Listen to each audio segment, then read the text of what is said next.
1977년 4월 21일 밤 10시 30분 미국 매사추세츠주에 위치한 작은 마을 도버.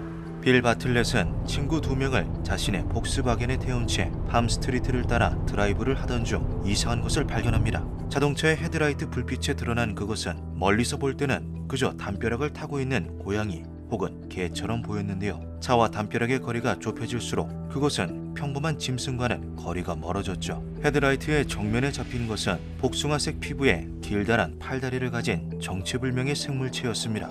커다란 유리구슬처럼 반짝이는 주황색 눈을 가졌으며 입과 코는 없었는데요. 피부는 상어의 가죽과 같이 거칠고 축축해 보였는데 몸에는 털이 전혀 없었고 머리는 멜론처럼 둥그스름했다고 하죠. 크기는 굉장히 작아 바틀렛은 훗날 이때를 회상하며 길고 가느다란 팔과 다리를 가진 아기가 담벼락을 기어 오르는 것 같았다라고 말하기도 했습니다. 바틀렛이 이것을 본 것은 차의 방향을 전환하기 전까지 10초 남짓한 시간이 전부였습니다. 하지만 이 충격적인 이미지는 보는 순간 그의 뇌리에 강하게 박혀버렸죠. 바틀렛은 곧장 친구들에게 방금 담벼락 위에 있던 이상한 동물을 보았느냐고 묻습니다. 하지만 서로 얘기하느라 바빴던 친구들은 바틀렛이 본 것을 보지 못하였다고 답하였는데요. 그들은 다시 차를 돌려 문제의 장소로 가보자고 제안했으나 이미 잔뜩 겁에 질린 바틀렛은 이를 거절합니다. 바틀렛은 집에 돌아오자마자 자신이 본 것을 그림으로 남겼고 이것은 괴 생명체의 최초 스케치가 되었죠. 그로부터 2시간여가 흐른 밤 12시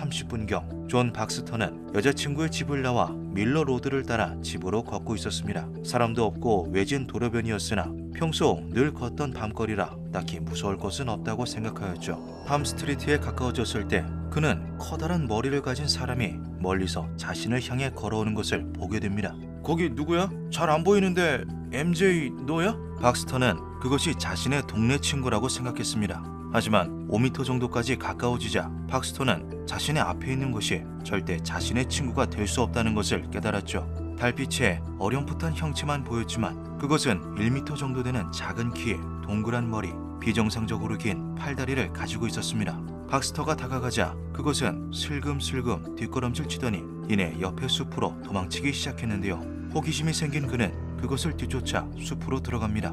머지않아 박스터는 언덕 위에 나무 옆에 서서 줄기를 잡은 채 서 있는 기이한 생물과 마주하게 되는데요. 주홍빛 눈으로 그를 가만히 쳐다보는 그것은 긴 발가락으로 바위를 감싸듯이 잡고 있었죠. 저것이 사람도 짐승도 아니라는 것을 느낀 박스터는 괴 생명체가 공격해 올지도 모른다는 두려움에 발길을 돌려 숲을 빠져나갑니다.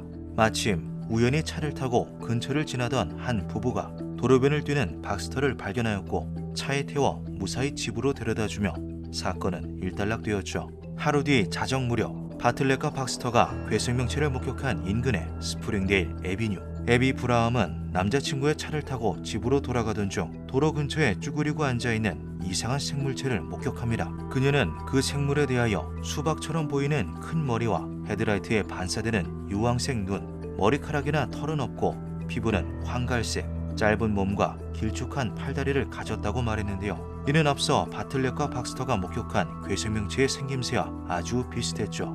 이후 이 기이한 목격과 소문은 암호 동물학자인 로렌 콜먼에게까지 전해졌습니다. 암호 동물학이란 아직 기원이 밝혀지지 않은 미지의 동물종을 증명해내는 것으로 로렌은 해당 분야에서 인정받는 전문가였죠. 당시 학교는 방학 기간이었기 때문에 로렌은 해당 괴 생명체를 목격한 이들의 집을 각각 방문하여 인터뷰를 진행하였습니다. 로렌은 그들이 서로 알고 있는 사이인지 우선 조사하였는데요. 목격자들은 다들 인근 학교에 재학하는 중고등학생으로 비슷한 나이대를 가졌기 때문이었죠. 하지만 그들은 서로 전혀 일면식이 없었으며 이름도 모르는 사이인 것으로 밝혀집니다. 세 사람이 가지고 있는 공통점은 21일 밤에서 22일 자정까지 약 25시간 정도 되는 시간 사이에 기괴한 생명체를 목격했다는 점 하나뿐이었죠. 목격한 3명은 모두 술이나 약에 취하지 않은 온전한 정신 상태를 가지고 있었으며 자신이 본 것이 그저 들짐승 따위가 아니라는 것을 명확하게 인지하고 있었는데요. 이를 증명하듯 세 사람이 설명하는 괴 생명체의 생김새는 놀랍도록 일치하는 모습을 보였죠. 괴 생명체가 목격된 장소를 구체적으로 종합한 로렐은 한 가지 놀라운 사실을 발견합니다. 바틀렛, 박스터, 애비가 목격한 지점은 각각 서로 3km 이내로 근접해 있었으며 그 지점을 연결하자 완벽한 직선이 그려진 것이죠. 이것은 최초 바틀렛의 목격 이후 그것이 길을 따라 쭉 이동하다가 박스터와 마주하였고 다음날 밤 인근에서 에비에게 한 번 더 목격되었다는 것을 뜻했습니다. 로렌은 이들을 따로 인터뷰하였기 때문에 학생들이 서로 입을 맞추거나 할 수는 없는 상황이라고 덧붙였는데요. 이것은 그날 밤 그들이 분명히 무언가를 보았다는 것을 의미했죠. 로렌은 발견된 지역명을 토대로 괴생명체에게 도버 데몬이라는 명칭을 붙여주었고 이후 사건은 지역신문에도 대서특필됩니다. 도버 데몬에 대한 정보를 수집하던 로렌은 이것이 이번에 처음 발견된 것이 아닐 수도 있다는 흥미로운 기록을 하나 찾아냅니다. 사건 발생 5년 전인 1972년 도버 셔번 고등학교의 학생 마크 세노트가 숲에서 이상한 것을 보고 경찰에 신고한 이력이 있었던 것이죠.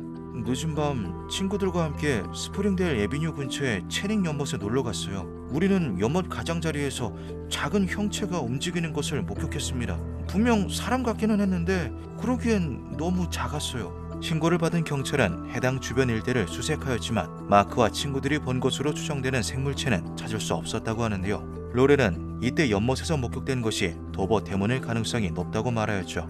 연관성이 높아 보이는 이전의 사건까지 드러나자 도버 데몬은 더욱 유명해졌고 이에 경찰들도 뒤늦게 탐문 조사와 수색을 실시합니다. 하지만 도버 데몬의 흔적으로 추정되는 것은 따로 발견되지 않았는데요. 경찰은 그들이 갓 태어난 송아지나 엘크의 새끼를 잘못 보았거나 방학을 맞은 학생들이 장난스러운 사기극을 준비한 것이라 말하였죠. 하지만 로렌은 그들이 친분이 전혀 없다는 것을 근거로 입을 맞춘 연극이라는 경찰의 발표에 반박하였습니다. 또한 주변 일대 농가를 모두 조사했지만 당시 송아지나 망아지를 잃어버린 주민은 없었으며 새끼를 낳는 시기가 아니라는 말도 덧붙였죠. 도버는 엘크의 서식지도 아니었기 때문에 도버 데몬이 엘크의 새끼일 가능성 역시 없었습니다. 로렌은 이것이 실제 존재하는 미지의 생명체라는 근거로 도버 지역에 전해져 내려오는 인디언 전사를 하나 더 예로 들었습니다. 오래전부터 도버 인근에 거주하였던 크리족에게는 17세기경부터 내려온 리버맨이라는 괴인간에 대한 전설이 있는데요. 리버맨은 강 급류의 바위 사이에 사는 작은 남자를 일컫는 말로 그들은 인디언들의 보트를 전복시키거나 발을 잡는 등 사람들에게 부상과 사망을 초래하는 불길한 존재였습니다. 흥미로운 것은 크리족이 묘사하는 리버맨의 특징이 도버 데몬과 놀랍도록 비슷했다는 것입니다. 리버맨은 작은 덩치에 둥그런 머리를 가졌으며 코와 입이 없고 길고 가느다란 팔다리를 가졌다고 전해지죠. 로렌은 이를 토대로 도버 데몬이 먼 과거 지역 인근에 살던 밝혀지지 않은 미지의 종 혹은 특정 돌연변이 개체일 수 있으며 소수 살아남은 것이 목격되었을 수 있다고 주장했습니다. 하지만 이후 도버 데몬으로 추정되는 괴생명체는 다시 나타나지 않았고 세월이 흐르며 사건은 풀리지 않은 미스터리로 남게 되었죠. 그로부터 30여 년이 지난 2006년 10월 최초 목격자로 알려진 바틀렛은 지역신문과 인터뷰를 진행하며 그때를 회상합니다. 저는 그것이 무엇이었는지 아직도 모르겠습니다. 확실한 것은 그날 밤 제가 무언가를 분명히 보았다는 것이죠. 저는 어려서부터 그곳에 살았고 주변의 동물들도 잘 알고 있어요. 경찰은 우리가 사슴의 새끼 따위를 잘못 본 것이라고 말했지만 그건 절대 동물의 새끼 같은 것이 아니었어요. 확실히 동물보다는 사람에 가까운 모습이었습니다. 사람들은 30년 동안 제게 물어옵니다. 그날 밤 본 것이 대체 무엇이냐고요. 그 진실을 가장 알고 싶은 것은 바로 저입니다. 이미 시간이 많이 흘러버려 더 이상 진실을 알 수 없게 된 도버 데몬 사건. 그 미스터리는 현재까지도 풀리지 않고 있습니다. 나 빌 바틀렛, 내가 이 생물을 보았다고 신께 맹세합니다. 기묘한 밤이었습니다.